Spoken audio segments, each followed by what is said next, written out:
Hello বন্ধুরা, আসসালামু আলাইকুম। আপনারা সবাই কেমন আছেন? আল্লাহর রহমতে আমি ভালো আছি।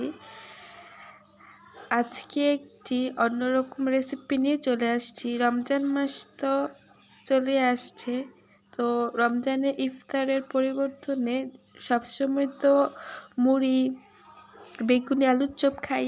আজকে একটু অন্যরকম কিছু বানিয়ে খাবো ভাবছি। তাই প্রথমে একটা বাটির মধ্যে একটা ডিম নিয়েছি। ডিমটা ভেঙে এরপর সেটার মধ্যে চিনি দিয়েছি। চিনিটা ভালো করে নাড়িয়ে নিয়েছি। এরপর ওইটার মধ্যে আটা দিয়েছি। আটার পর একটু লবণ, এরপর এটা দিয়েছি বেকিং পাউডার দিয়ে এটাকে ভালো করে মিক্স করে নিতে হবে, যেন ডিমের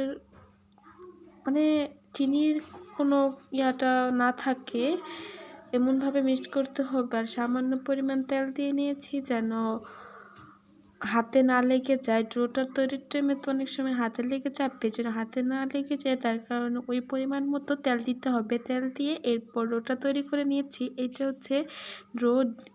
ডিম দিতে হবে, কোনো প্রকার পানি দেওয়া যাবে না, আর প্রয়োজন হলে একটু পানি দেওয়া যাবে, বাট এত বেশি পানি দেওয়া যাবে না। এরপর এটাকে সাধারণ রুটি যেভাবে বানাই সেভাবে বানিয়ে নিয়েছি। রুটি গোল করতে পারি না, যাক ব্যাপার না, গোল করতে হবে কেন, ওইটা রুটিকে কেটেই তো নিতে হবে, এই কারণে ছুরি দিয়ে রুটিটাকে কাটছি। কাটার পর ওইটা একটা মন মতো শেপ দিলেই চলবে। আমি আমার মন মতো শেপটা দিয়ে নিয়েছি। বন্ধুরা, আপনারা আপনাদের মন মতো পিঠাটা শেপ দিয়ে নেবেন। আমি সাধারণত যেভাবে পিঠার শেপটা দেয় আমি সেভাবে পিঠার শেপটা দিচ্ছি। আমি প্রধানত 2 প্রকার শেপ দিয়ে বানিয়েছি। ফার্স্টে আমি এই শেপটা দিয়ে নিলাম, এরপর একটা গোল গোল টাইপের শেপ দিয়েছি। হ্যাঁ, একটু পরেই দেখতে পারবেন সেই শেপটা।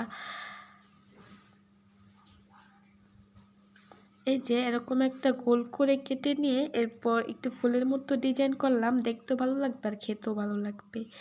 এই পিঠাটা বানিয়ে ভেজে রাখলে অনেক দিন সংরক্ষণ করেও খাওয়া যায়। বুড়ো থেকে ছোট বাচ্চা থেকে শুরু করে সবাই খেতে পারবে, অনেক দিন রাখলেও সমস্যা হবে না। তো আজকে ইফতারে এটা বানালাম আমি। কেমন হয়েছে বন্ধুরা জানাবেন। একটা কড়াইয়ের মধ্যে তেল দিয়ে এটাকে ভেজে নিলাম।